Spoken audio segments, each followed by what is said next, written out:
안녕하세요. 만나서 반갑습니다. 역사가 김영주입니다. 세종실록 제29부 또 다른 천재, 음악의 대가 박연이라는 주제를 가지고 오늘 여러분과 함께 할 겁니다. 오늘은 이제 조선시대 음악에 대한 이야기를 해볼 건데요. 솔직히 말씀드리면요. 제가 음악에 대해서 그다지 조예가 없어요. 저는 좀 음악하고 거리가 좀 있는 사람이고, 노래 부르는 것도 저는 그렇게 썩 좋아하는 편도 아니에요. 왜냐면은 노래를 싫어한다기보다는 아무래도 직업 특성상 목을 많이 쓰다 보니까 노래 부르면서 악 쓰고 싶지가 않더라고요. 그래서 노래방 같은 데는 이제 이 직업을 갖게 된다부터는 상당히 좀 이제 꺼려하게 됐던 것 같아요. 노래도 잘 나오지도 않고 이제는 하면은 목만 아프고, 안 그래도 평상시에 목을 많이 써야 되는데 꼭 노래방 가서 목을 혹사를 시켜야 되나 그런 생각도 들고, 그래서 이제 저는 좀 음악하고는 약간 좀 거리가 있는 편인데, 다만 이제 어릴 적에 경험이 있긴 있습니다. 뭐 어떤 경험이 있냐면은, 제가 어릴 때가 이제 초등학생 때, 당시에는 국민학교라고 불렀었죠. 그때 이제 초등학교 때는요, 지금하고 분위기가 많이 달라서요. 지금은 뭐 초등학교 때부터 조기 교육으로 영어를 해야 된다, 뭐 수학을 해야 된다, 막 그런 식으로 나갔는데, 벌써부터 이제 영어 수학을 초등학교 때부터 막 들이따기 시작하죠. 근데 제가 어릴 때만 하더라도 분위기가 그게 아니라가지고, 어릴 때는 예체능 위주로 해야 된다, 뭐 좀 그런 분위기였어요. 그래서 제가 초등학교 때 유행했던 학원들이 뭐였냐면은, 지금은 없어졌지만 속셈학원, 이게 이제 주판 가지고서 하는 거죠. 그 다음에 또 이제 웅변학원, 지금은 이제 스피치 학원으로 바뀌었죠. 그 다음에 이제 태권도, 특히 남자들 같은 경우는 이거 뭐 의무적으로 한 번쯤 거친다는 곳이었고, 그 다음에 이제 뭐 미술학원, 음악학원, 뭐 서예학원, 한 요 정도였어요. 주로 이런 것들을 많이 하고 다녔다라는 거죠. 저도 이제 남들 하는 거 다 따라서 이 코스들을 거쳤는데, 이 중에서 이제 제가 거쳤던 게 뭐였냐면은, 태권도, 남자니까 이따 무조건 잘하고 못하고를 떠나가지고 의무적으로 여기를 한번 거칩니다. 이거 한번 해봤었고, 그 다음에 이제 미술학원을 좀 해봤어요. 제가 그 한 3년 다녔었는데, 미술학원을 다니게 됐던 계기가 뭐였냐면, 어릴 적에 한 6살, 7살쯤 유치원생 때였어요. 제가 동물 그림을 좀 잘 그렸대요. 그래서 저희 부모님이 제가 동물 그리는 거 모습을 보고서, 얘 혹시 화가가 되려나 보다 하고서 미술학원을 보내봤대요. 보내봤더니 문제가 생겼죠. 동물 그림은 괜찮게 그리는 게 맞긴 한데, 사람을 영 못 그리는 거예요, 제가. 지금도 그렇거든요. 사람 그림을 영 못 그려가지고, 몇 년 전에 제가 이제 웹툰 학원 다니면서 그림 연습을 한 번 더 시도를 해봤는데, 역시 사람은 좀 잘 안 되더라고요. 하여튼 뭐, 그건 그랬고. 그 다음에 이제 음악 학원을 다녔습니다. 피아노 학원이죠, 정확하게는.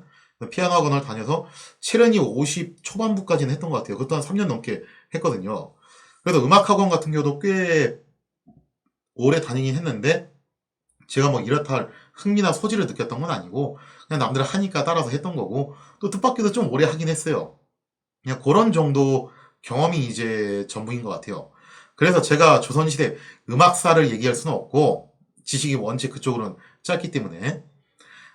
그래서 이제 오늘 이제 다루게 될 내용은 조선시대의 예학이 어떤 식으로 이제 완성이 돼갔는가라는 그 과정을 개설적인 측면에서 다루고, 또 하나는 이제 박연이라는 인물, 역시 빼놓을 수가 없죠. 박연에 대한 이야기를 한번 해볼까 합니다.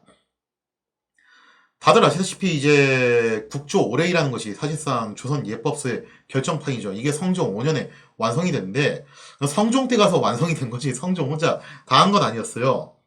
조선은 개국 초기에 정도전이 조선 경국전을 제정해서 성리학적인 예법 질서의 기초를 바로잡게 됩니다. 하지만 이건 어디까지나 기초 단계에 불과해가지고 부족한 점이 많았고, 좀 더 예법 질서를 가다듬어야 될 필요가 있었다는 거죠. 자, 그래서 태종 때 역시 예의 범죄를 하면은 빠질 수 없는 인물이 있죠. 바로 강력한 보수주의자 허조. 이 허조의 권위로 일단 길내가 정비가 돼요. 그러니까 국가적으로 이제 제사를 지내야 되는 것들, 그걸 이제 길내라고 얘기를 합니다. 그래서 세종 때 가서 본격적으로 이제 시작을 해가지고 변효문, 신숙주, 정척 등이 주도를 해가지고 흉례, 이제 보통 장례식 절차를 말하는 거죠. 군례, 이거는 이제 군사 관련된 이제 절차를 말하는 거예요. 특히 강무 같은 게 여기에 포함이 됩니다. 그 다음에 가례, 왕실 의례가 주로 여기에 들어가요.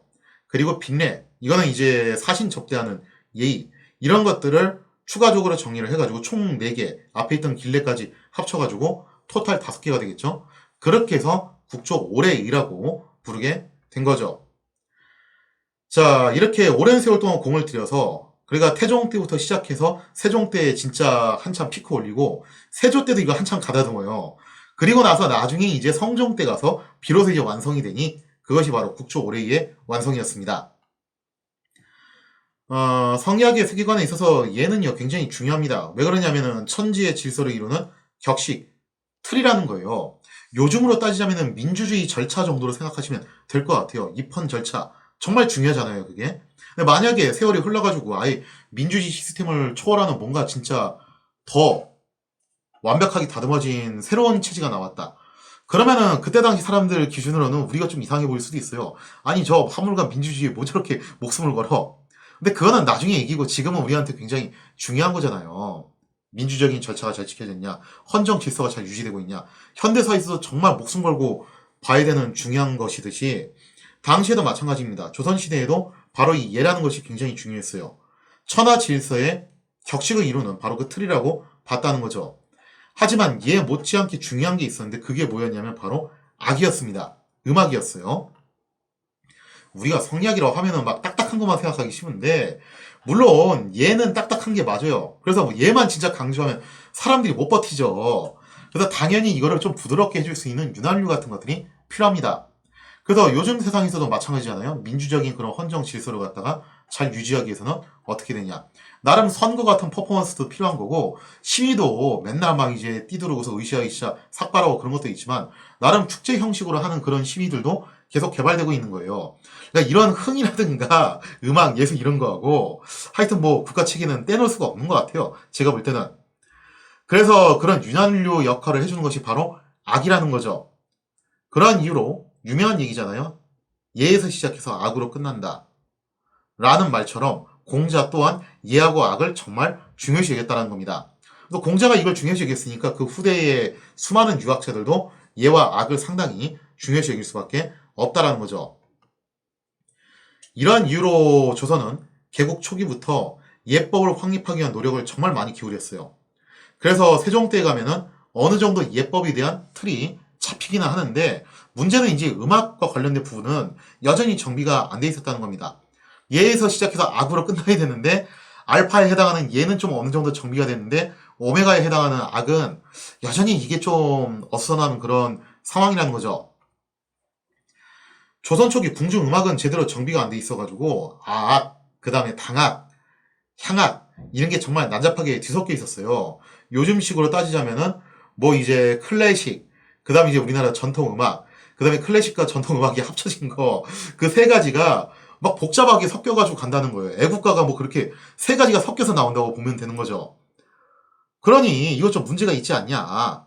그래서 당시 이제 이런 문제점들이 있었는데 구체적으로 설명을 드리자면은 악은 중국 주 왕조 때부터 내려온 정말 유서 깊은 고전 음악입니다. 요즘으로 치면 진짜 고전 클래식 생각하시면 돼요. 뭐 베토벤, 모차르트 이런 사람들이 만든 것들이 있잖아요. 그런 거라고 생각하시면 되고 당악은 중국 당송시대의 고려로 건너와가지고 현지화된 음악이에요.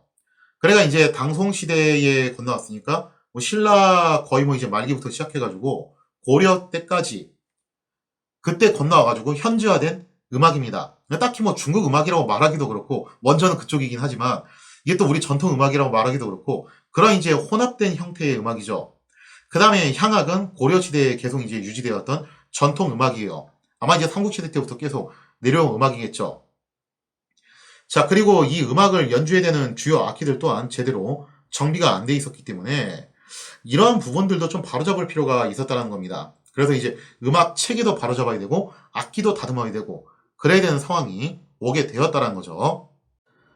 이러한 고민 끝에 세종은 마침내 궁중음악을 정비하기로 결정을 하게 됩니다. 그리고 이 과업을 수행할 인재를 선발을 해야 되는데요. 아무래도 이게 예법 절차하고 맞춰서 가야 되기 때문에 단순히 음악만 잘한다고 해서 될 문제는 아니에요. 반대로 예법은 빠삭한데 음악에 대해서는 깡패이다. 그것도 문제가 있다는 거죠. 두 가지를 다 잘할 줄 알아야 돼요. 그런 이제 예법 절차 정말 잘 알아야 되고 그 다음에 또 이제 음악, 예술 분야에도 정통한 인물이어야 된다는 거죠. 이 두 가지를 다 잘하는 사람이 누구 없을까 하고 살펴봤더니 그 적임자가 나옵니다. 그 사람이 이제 오늘의 주인공인 박연이죠. 박연은 당대 음악의 가장 정통한 인물이었습니다. 이론과 실기 양쪽이 다 특출난 면을 보였었는데, 그래서 그런지 어째서 그런지 박연이 조금 늦게 과거에 합격을 하게 돼요. 40이 넘겨서야 과거에 급제를 해가지고 처음에 이제 세종이 발탁할 무렵에는 의녀 교육을 담당하고 있었습니다. 약간은 뭐 좀 한직이죠. 그의 재능을 눈여겨봤던 세종은 즉시 박연을 악학 별자에 임명을 해가지고 궁중음악을 정비하도록 지시를 내렸다는 거죠. 악학 별자에 임명된 박연은 흡사 진짜 물만한 물고기처럼 아주 맹활약을 하게 돼요. 이거 정말 이제 자기 적성을 제대로 찾은 거죠. 워낙에 박연의 능력이 특출났기 때문에 당시 궁중음악 정비는 거의 일사천리로 진행이 됩니다. 그냥 박연이 이거는 이렇게 하면 됩니다 하면은 그대로 가요. 왜냐면 당시 음악 전문가가 관료들 중에서 몇이나 있었겠어요. 그러니 뭐 말을 해도 못 알아들으니까 그냥 그런가 보다 하고서 거의 뭐 이제 따라가듯이 가는 경우가 많다라는 거죠. 실제로 박연이 또 그 부분에 있어서 가장 원탑이기도 했고요. 박연은 먼저 고려시대부터 전해 내려온 악기들을 대대적으로 정비하는데 심혈을 기울이게 됩니다. 박연은 악기들의 표준음을 일단 찾아내는 데 노력을 하게 되는데 이렇게 해서 표준음을 찾아내고 난 다음에 악기를 이제 직접 제조를 해요. 그 중에서도 이제 가장 대표적으로 박연이 손을 봤던 악기가 뭐였냐면은 편경이었죠. 자기가 직접 전국을 돌면서 석자지를 구해가지고 이 편경을 제작을 했다라는 겁니다. 흥미로운 것은 박연이 제작한 편경은 모양 자체는 중국 스타일인데 음률은 또 독자적으로 연구해서 만들었다는 게 상당히 좀 이제 특이한 점이라는 거죠. 그래서 여기에 대해서 이제 또 우려를 표명한 신하들이 나와요. 항상 이제 중국봉에 물들어 있는 신하들이 있었잖아요. 조선시대에는. 아니, 뭐 모양새는 중국 거 따라한 건 그렇다 치겠는데, 근데 음을 갖다가 이렇게 중국 음을 버리고서 독자적으로 만들어도 되는 거냐? 하면서 좀 이제 우려를 표명하는 신하들도 있었다라는 거죠. 요거를 뭐 꼭 사대주의 이런 식으로 가신다기보다는 요렇게 좀 이해하시면 편할 것 같아요. 왜 요즘도 그렇잖아요. 옛날 이제 어른들이 어떤 말도 했냐면 미제라면 똥도 먹어야 된다고. 하여튼 미국 가면 다 왔다라고 생각을 하는 그런 분위기가 지금도 있잖아요. 근데 미국 스타일이 제일 완벽하다고 보는데 그 미국 스타일을 버리고서 한국식으로 독자적으로 만든다고? 저거 과연 잘 될까? 요즘도 그런 걱정을 좀 하긴 하잖아요. 예를 들면 어떤 기업에서 뭐 미국식이 아니라 완전 순수 한국식 기술을 이용해서 뭔가를 만든다 했을 때 그런 우려 표명하는 것처럼 아마도 이것도 그런 일환이라고 보시면 될 것 같습니다. 이걸 꼭 사대주의 저런 그런 식으로만 보실 건 아닌 게 아마 이제 이런 시각으로 보는 게 좀 맞는 것 같아요. 하지만 박연은 여기에 대해서 강한 자신감을 보여줬는데 뭐라고 그러냐면은 중국에서 보내준 편경은 음이 바르지 않아가지고 차라리 우리가 자체적으로 정비한 음율이 훨씬 더 낫다라는 거예요. 중국 거라고 해서 다 완벽한 거 아니다. 내가 더 이거보다 잘할 자신이 있다라고 자신감 있게 어필을 했다라고 볼 수 있겠죠. 실제로 박연이 제작한 편경을 시연해본 결과 중국에서 제작된 편경보다 훨씬 맑고 아름다운 소리가 나왔다라는 겁니다. 아래 사진에 보이시는 게 바로 그 편경인데요. 저렇게 이제 돌 조각들을 띄워놓고 두들겨가지고 소리를 내는 그런 형태의 악기죠. 이게 처음에는 이게 원체 조잡하게 만들어져가지고 심지어 저기에다가 막 기왓 조각도 걸어놓고 그랬다라고 하더라고요. 그래서 이래가지고 무슨 음악이 제대로 나오겠냐. 그래서 박연이 직접 전국을 돌면서 괜찮은 석자지를 갖다 자기가 일일이 두들겨보고 다니면서 구한 거죠. 자, 그렇게 해서 이제 편경 시연을 딱 해보고 나니까 세종도 굉장히 마음에 들었던 모양이에요. 그래서 세종 또한 편경 제작에 적극적으로 동참을 했고 이게 대단합니다. 세종이 난 잘 모르니까 자네가 알아서 해. 그게 아니라 세종도 이 음악 분야에 대해서 전문가예요. 하여튼 이분은 못하시는 게 없는데 이것도 진짜 전문가라 가지고 본인이 적극적으로 동참을 해요. 천문 적극적으로 동참하지, 음악 적극적으로 동참하지. 하여튼 뭐 못하는 게 없습니다. 그래서 세종과 박연이 함께 갈고 닦아서 편경의 완성도를 높였다라는 거죠. 이후에 박연은 그 여세를 몰아가지고 아악을 정비해가지고 그 유명한 아악보, 이게 또 이제 한국사 교과서에서 한 번쯤 언급이 되는 책이죠. 아악보를 편찬을 하게 됐다라는 겁니다. 그래서 이제 오해하시면 안 되는 게 박연은 어디까지나 내가 맞는 게 더 낫다라는 그 자신감의 발로였지 박연이라는 사람이 뭔가 좀 한국적인 것을 굉장히 강조하는 스타일이었다. 그런 건 아니었어요. 엄연히 박연은 성리학자였고 본질이 그래요, 이 사람이. 그래서 아악을 굉장히 중요시 여긴 사람이에요. 그래서 사실상 박연은 아악의 대가라고 볼 수가 있습니다. 하지만 세종은 조금 달랐던 게 아악 못지않게 향악 또한 굉장히 강조를 하는 모습을 보여줬다는 거죠. 세종이 이제 뭐라고 얘기를 하냐. 사료에 보면 이렇게 써있죠. 임금이 좌우의 신하들에게 이르기를 아악은 본시 우리나라의 성음이 아니고 실은 중국의 성음인데 중국 사람들은 평소에 익숙하게 들었을 것이므로 제사에 연주하여도 마땅할 것이다. 우리나라 사람들은 살아서는 향악을 듣고 죽은 뒤에는 아악을 연주한다는 것이 과연 어떨까 한다 하였다. 그러니까 이제 세종이 이런 말을 한 거죠. 아니 우리 조상님들도 살아생 전에 향악 정말 많이 들었는데 돌아가시고 난 다음에 제사 때는 정작 아악만 틀어주면 그거 좋아하시겠냐. 그러지 말고 향악도 어떻게 해라. 계속 이제 우리가 유지해가지고 갈고 닦자라고 이렇게 주장을 했다라는 거죠. 요 부분에 대해서 신하들은 조금 내심 불만이 있었어요. 그래서 뭐 어떤 신하들은 나머지 것들은 다 폐기하고 무조건 아악만 해야 됩니다. 요즘으로 치자면은 진짜 베토벤 같은 사람들이 만든 정통 클래식만 해야 된다. 그렇게 이제 얘기를 하는 거죠. 세종이 아니 뭐 정통 클래식도 좋기는 한데 근데 어쨌든 여기는 한국 아니냐. 그러니까 한국 전통 음악도 당연히 보존해야 되는 게 맞지 않냐. 세종은 또 그렇게 얘기를 한 거예요. 그러면서 친히 여러 신곡들을 제작을 하십니다. 정말 대단하세요. 신곡을 제작을 하시는데, 근데 이런 신곡들을 담아놓는 그 악보를 정리한 게 그 유명한, 역시 또 교과서에 언급되는 정간모, 바로 그 정간모죠. 세종이 이렇게 다방면에 뛰어났기 때문에 신하들이 좀 할 말이 없어요. 뭐 딴지를 걸라고 해도 음악에 대해서 뭘 알아야지 이게 또 딴지를 걸든지 말든지 할 텐데 잘 모르니까 세종이 야 니들이 알아 이거? 니들이 뭘 알아? 나보다 더 많이 알아? 이런 식으로 나오면은 할 말이 없는 거예요 거기서. 진짜 이거는 천재만 할 수 있는 일이죠. 아무튼 이렇게 해서 박연은 세종과 더불어서 음악을 정비하는 데 있어서 정말 많은 기여를 한 인물입니다. 하지만 역시 능력하고 인성이 좀 별개로 노시는 분이었는데 세간의 평판이 그렇게 썩 좋지는 않았던 인물이에요. 왜 요즘에도 그런 분들이 있잖아요. 개인적인 업무 실적이나 능력 커리어 면에서는 괜찮은 사람인데 하여튼 말실수를 많이 하고 막말 많이 하고 각종 그런 이제 사생활 구설수 문제 막 올라오고 그래서 청문회에서 이것 때문에 막 된통 깨지고 그런 사람들 많이 있잖아요. 그러니까 박연도 그런 스타일이었던 것 같아요. 뭐 어떻게 보면 인간적인 스타일이긴 하죠. 그러니까 박연의 개인 사생활 그리고 가정 문제에 있어서 정말 끊임없이 구설수에 올랐던 인물이었습니다.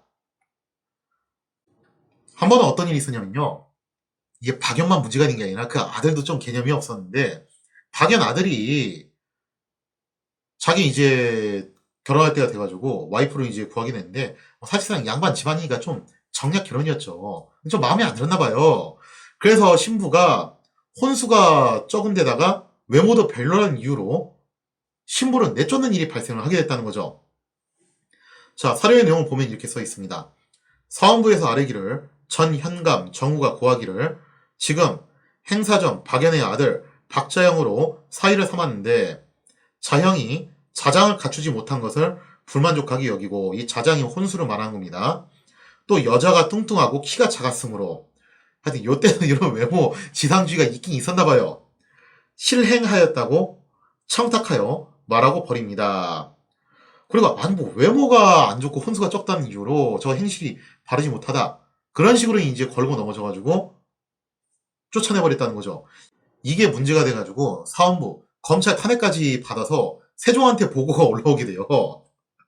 그래서 결국에는 세종까지 이 사실을 알게 돼가지고 뭐 저런 인간이 다 있어 하면서 박연의 아들은 장형을 받고 파직을 당하는 그런 처벌을 당하게 되었다는 거죠. 또 한 번은 어떤 일이 있었냐면은 박연의 누이가 세상을 뜨는 일이 있었습니다. 그러자 박연이 잠시 고향으로 돌아가서 장례를 치렀는데 근데 문제는 누이가 죽은 거잖아요. 그죠? 그러면은 장례 치르고 나서 좀 당분간 머물면서 뭐 유가족도 위로도 하고 집안 문제도 좀 정리를 하고 그래야 되는데 아니 이 양반이 장례 끝나자마자 거의 막 4일 만에 그냥 홀라당 올라와 버려요. 그래서 장례 끝나자마자 황급히 재산 분배만 받아가지고 곧바로 도성으로 올라와가지고 많은 사람들이 손가락질을 했다라는 거죠. 자, 사례를 보면은 이렇게 써있죠. 사원부에서 아뢰기를 부윤 박연이 휴가를 얻어 귀향하더니 누이가 죽음에 서울에 돌아갈 날이 급하였다고 핑계하여 자기 뭐 바쁘다고 이렇게 핑계를 댄 거죠. 나흘 만에 장사 지내고 드디어 재산을 나누어 짐바리에 싣고 왔사옵니다. 그러니까 3일장 치르고 제가 볼 때 4일째 되는 날 재산 분배 받아가지고 바로 그냥 올라와 버린 거예요.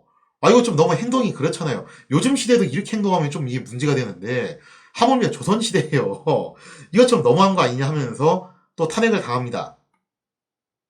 자, 그거 말고도 또 이런 일도 있었어요. 또 사원부에서 뭐라고 얘기하면은 또 악학제조로서 박연이 이제 악학제조에 있을 때 당시 얘기예요. 사사로이 악공을 데리고 영업행위를 하게 하였사오니 청하옵건대 죄를 주소서 하니 명하여 그 직을 파하였다. 그러니까 이거 말고도 어떤 것도 했냐면은 사적으로 악공들을 동원해가지고 수익성 사업에 몰두하는 그런 굉장히 이제 탐욕스러운 모습도 보여주고 있었다는 거죠. 그래서 결국 박연은 이러한 추태들을 부리다가 사원부의 탄핵을 받아가지고 파직을 당하는 신세가 되었습니다. 물론 이건 뭐 그냥 잠깐 파직이었는데 왜 그러냐면은 하여튼 박연이 음악과 관련해서는 너무 능력이 독보적이었어요. 그래서 이게 사람이 확실한 자신만의 기술이 있으면 역시 굶어 죽지는 않나 보더라고요. 그래서 이 박연을 대체할 만한 사람이 마땅히 없었다는 거죠. 그래서 세종 스타일 자체가 뭐였냐면은 인재를 대할 때 좀 인성 문제가 있다 하더라도 정말 심각한 막장만 아니면은 어느 정도 인성 문제가 있다 하더라도 재능이 뛰어나면은 기용을 하는 그런 스타일이었다는 거죠. 이게 조선 전기의 기본적인 분위기예요. 적어도 세조 때까지는 이런 분위기가 계속 지속이 되고 성종 때 가면은 좀 이제 분위기가 바뀝니다. 자, 그래서 이러한 이유로 박연은 그렇게 수많은 구설수에도 불구하고 중간에 이렇게 파직 당했음에도 불구하고 80세까지 음악 관련한 일을 계속 맡아오면서 천수를 누리다가 세상을 뜨게 되죠. 물론 막판에 이제 조금 이제 험한 꼴을 당하긴 하는데, 그 막판에 이제 단종 보기 사건하고 좀 얽히게 돼요. 그것 때문에 이제 관직에서 잘리게 되거든요. 그런데 뭐 그 이후에 살 만큼 사셨고, 또 이제 원래 슬슬 가실 때도 되고 하셔가지고, 그 뒤로 이제 천수를 누리다가 어쨌든 조용히 가십니다. 뭐 그렇게 엄청나게 험한 걸도 아니죠. 그때 당시 이제 단종 보기파들이 어떤 일을 당했는지를 생각해보면요. 자, 이렇게 해서 오늘은 이제 박연에 대한 이야기를 한번 쭉 다뤄봤는데요. 다음 시간에는 또 이제 이색적인 이야기 하나 더. 세종 때 또 이런 것도 만들게 돼요. 세종 때 나름 소방의 날의 기원이라고 볼 수 있는 게 만들어지게 되는데, 우리나라 소방서의 어떻게 보면 시조격이죠. 바로 금화도감이 창설이 됩니다. 이 금화도감은 도대체 무엇인가? 거기에 대한 이야기를 다음 시간에 이어서 계속하도록 하겠습니다.